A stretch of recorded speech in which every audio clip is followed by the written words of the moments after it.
Strong mathematicians can write the equation of a linear function from a graph. This graph here shows us a line. Now, how do we write the equation of this line? Let us use the previous problem to help us find the equation of this line. In the previous problem, we were given an equation and we were asked to graph it. So in this new problem, we have the graph. We are asked to write the equation of the graph. So it is the reverse of the previous problem. So let's make connections. To graph the line, we find 2 points on the line.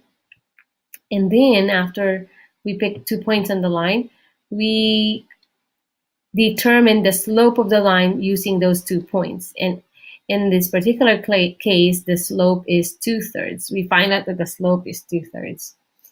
And then we just apply that same slope to find other points on the line.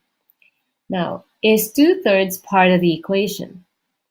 Well, let's look at the equation and we notice that 2/3 is right here. So that means that in the equation of the line, the number that is being multiplied to x is the slope of the line.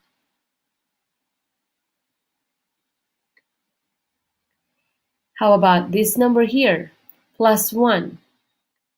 Is it visible in the line? Actually, it is. 1 is the y-intercept of this line. So if we look at the y-intercept here, the y value there is 1. So 1 gives us the y-intercept.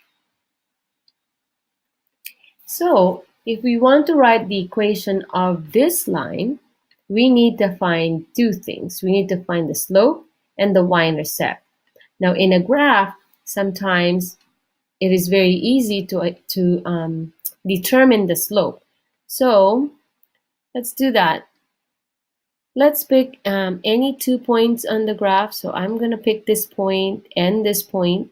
I can pick any 2. It doesn't matter which 2 points we pick. Okay, so I'll just pick this 2 and then I will determine the slope from here. So to go from this point to the next point, I need to go up 3 steps. So we need to go up 3 steps and then go to the left 1. So we go to the left 1. This is going to the left. So therefore the slope is, again, going up 3 and then going to the left 1. Going up is +3 and going to the left is -1. Therefore, the slope is -3. All right, so we got the slope. Now we just need to find the y-intercept. The y-intercept is right here, which is 1, 2. So y-intercept is 2. Now that I have the slope and the y-intercept, I'll be able to write the equation of this line. I could use y, I could use f of x. Okay, let's just use y for now.